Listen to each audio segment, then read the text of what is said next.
नमस्कार, मैं सिकंदर खान और हम कर रहे हैं कक्षा 8 विषय विज्ञान के पहले पाठ के प्रश्नोत्तर। देखिए, पहला प्रश्न अपना है, उचित शब्द छांटकर रिक्त स्थानों की पूर्ति कीजिए। हमारे पास शब्द हैं तैरने, जल, फसल, पोषक, तैयारी। और पहला प्रश्न है, एक स्थान पर एक ही प्रकार के बड़ी मात्रा में उगाए गए पौधों को फसल कहते हैं। दूसरा है, फसल उगाने से पहले प्रथम चरण मिट्टी की तैयारी होती है। तीसरा, क्षतिग्रस्त बीज जल की सतह पर तैरने लगेंगे। और चौथा है, फसल उगाने के लिए पर्याप्त सूर्य का प्रकाश एवं मिट्टी से जल तथा पोषक आवश्यक है। और ये हम देखते हैं दूसरा प्रश्न, जिसमें कॉलम ए और कॉलम बी है, उसको हमें मैच करना है। कॉलम ए में पहला ऑप्शन अपने को दे रखा है खरीफ की फसल। तो यहाँ पर ए का कॉम्बिनेशन कर रहे हैं 5 के साथ, तो खरीफ की फसल है धान और मक्का। दूसरा बी के अंदर दे रखी है रबी की फसल, जिसका मैच 4 से होगा गेहूं, चना, मटर। सी है रासायनिक उर्वरक, जो हमें आएगा यूरिया, सुपर फास्फेट। और चौथा डी है कार्बनिक खाद, और इसमें बैठेगा 3 पशु अपशिष्ट, गोबर, मूत्र एवं पादप अवशेष। प्रश्न तीसरा अपने पास है, निम्न के दो उदाहरण दीजिए। खरीफ की फसल, इसके उदाहरण हमने पहले प्रश्न में देख लिए हैं, धान और मक्का। रबी की फसल के एग्जाम्पल है गेहूं और चना। अपना अगला प्रश्न है, निम्न पर अपने शब्दों में एक एक पैराग्राफ लिखिए। और पहला है मिट्टी तैयार करना। देखिए, मिट्टी तैयार करना फसल उत्पादन का पहला चरण है। इस चरण में मिट्टी को उलट पलट करते हैं, उससे पोला बनाया जाता है। तैयार करने के लिए हल, कुदाल, कल्टीवेटर आदि का इस्तेमाल करते हैं।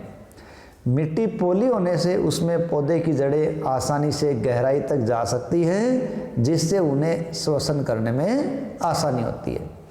पोली मिट्टी में लाभदायक सूक्ष्म जीवों जैसे केंचुओं की वृद्धि हो जाती है, और जो मिट्टी को उपजाऊ बना देते हैं। उसमें हुमस का निर्माण करते हैं।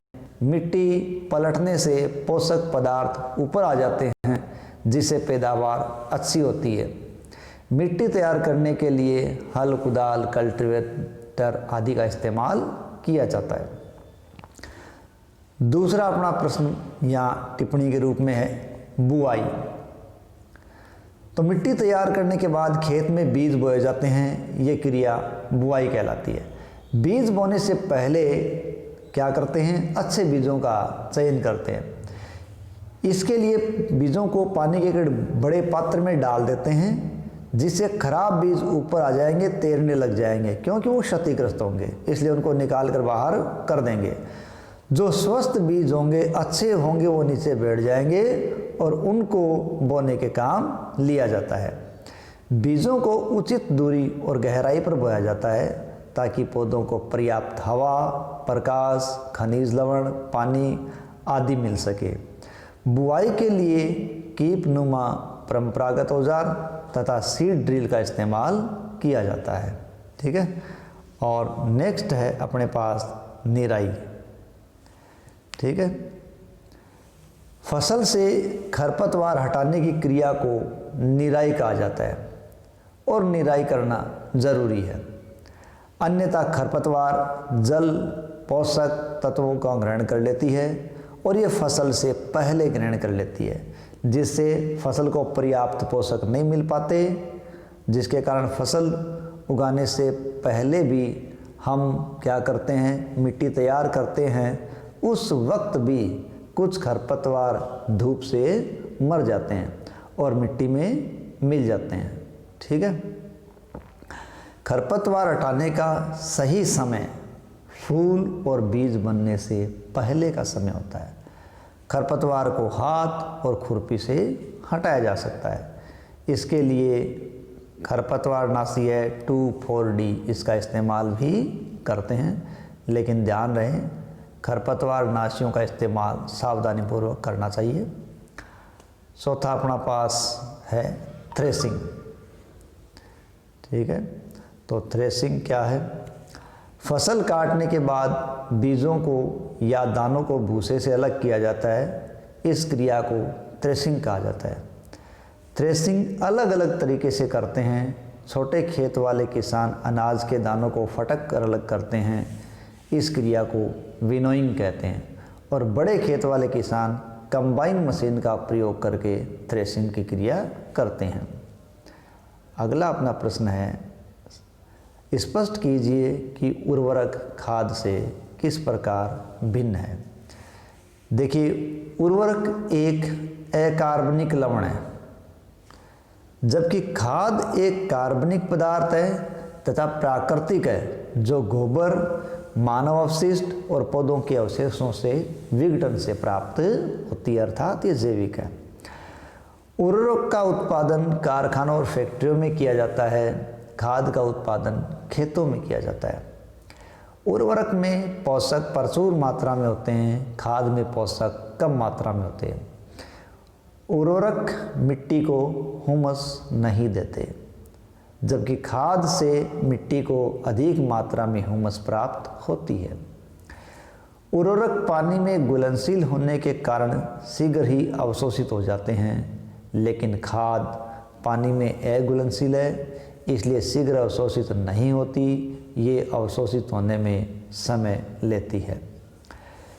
उर्वरक का लंबा इस्तेमाल भूमि को अनुपजाऊ या बंजर कर देता है, ठीक है, जबकि खाद का अधिक लंबा इस्तेमाल भूमि को उपजाऊ बनाता है। इस प्रकार उर्वरक है वो खाद से भिन्न है। नेक्स्ट प्रश्न अपना, सिंचाई किसे कहते हैं? जल को संरक्षित करने वाली सिंचाई की 2 विधियों का वर्णन करो। फसल की स्वस्थ वृद्धि और मिट्टी की नमी को बनाए रखने के लिए खेतों में आवश्यकता अनुसार फसल को समय समय पर पानी दिया जाता है।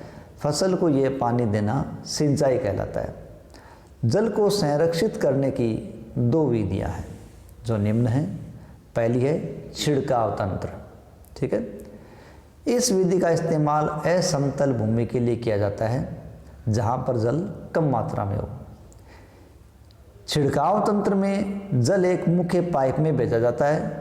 इस मुख्य पाइप से अन्य पाइप निकले होते हैं और उन पाइपों के ऊपर घूमने वाले नोजल लगे होते हैं। जब मुख्य पाइप से पानी घूमने वाले नोजल तक पहुंचता है तो बाहर ऐसे निकलता है जैसे बरसात हो रही हो।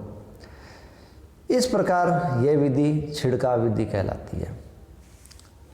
यह विधि बलुई मिट्टी के लिए अत्यंत लाभकारी है।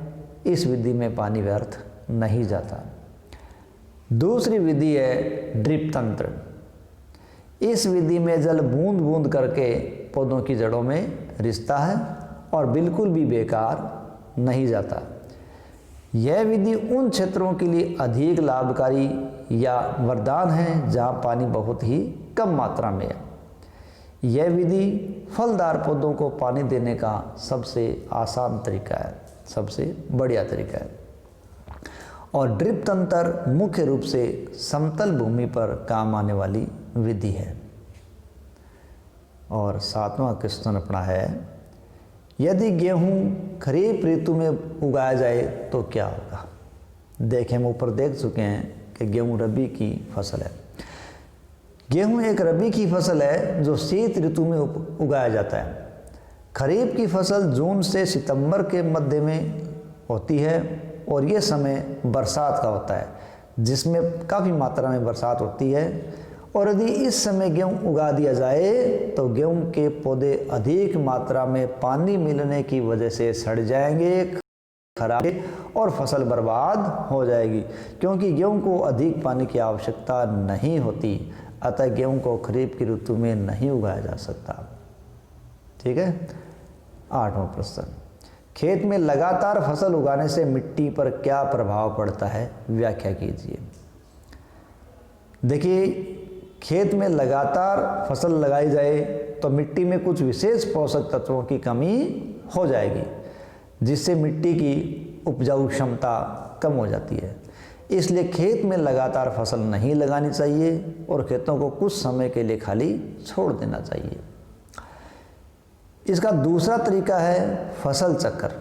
इसमें किसान एक फसल के बाद दूसरी किस्म की फसल लगाता है और मिट्टी में नाइट्रोजन पदार्थों की पूर्ति करता है, जिससे मिट्टी की उपजाऊ क्षमता बनी रहती है। 9वां प्रश्न है, खरपतवार क्या है, हम उसका नियंत्रण कैसे कर सकते हैं? खेत में मुख्य फसल के साथ कई अवांछित और अनावश्यक पौधे उग जाते हैं। इन अनावश्यक पौधों को खरपतवार कहा जाता है। इनको निराई के द्वारा हटाया जाता है, क्योंकि यह खरपतवार फसल की वृद्धि पर विपरीत प्रभाव डालते हैं, क्योंकि यह फसल की अपेक्षा पोषक तत्वों को जल्दी ग्रहण कर लेते हैं और वृद्धि भी जल्दी करते हैं। इसलिए मुख्य फसल को पर्याप्त प्रकाश, हवा नहीं मिलने देते। साथ ही साथ कुछ खरपतवार मनुष्य और पशुओं के लिए विषैले भी होते हैं, इसलिए इनको नियंत्रित करना जरूरी है। इनको नियंत्रित करने के लिए कई तरीके हैं। देखिए, खेत में फसल लगाने से पहले खेत की जुताई की जाती है ताकि खरपतवार सूख कर नष्ट हो जाए। दूसरा है 2,4-D, जैसे खरपतवारनाशी रसायनों का इस्तेमाल करके खरपतवार को नष्ट किया जाता है। ये खरपतवार को तो नष्ट कर देता है, लेकिन मुख्य फसल पर कोई प्रभाव नहीं डालता।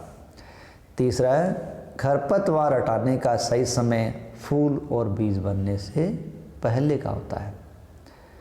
10वां प्रश्न अपने सामने एक रेखा चित्र के रूप में है। इसमें हमें गन्ने की फसल उगाने का रेखा चित्र दिया गया है। तो इसमें हमें 1 नंबर पे दिया गया है, फसल को चीनी मिल में भेजना। दूसरा है सिंचाई। तीसरा है कटाई। चौथा है बुआई। 5वां है मिट्टी तैयार करना। 6ठा है खेत की जुताई और 7वां है खाद देना। देखिए, 7 ये कृषि करने के चरण हैं। इन चरणों को आगे पीछे लिख दिया गया है और हमें इनको एक व्यवस्थित तरीके में जमाना है। जैसे नीचे मैंने आपको उत्तर दे रखा है, 5, 6, 4, 7, 2, 3, 1, यानी 5 नंबर। सबसे पहले काम है मिट्टी को तैयार करना। उसके बाद 6 नंबर खेत की जुताई करना और जुताई के बाद 4 नंबर बुआई करना और बुआई के बाद है 7 नंबर खाद देना और खाद देने के बाद समय समय पर उसकी सिंचाई करना और जब फसल तैयार हो जाती है तो उसकी कटाई करना और अंत में फसल को चीनी मिल में भेजना। इस प्रकार अपने पास ये प्रश्नोत्तर पूरे होते हैं।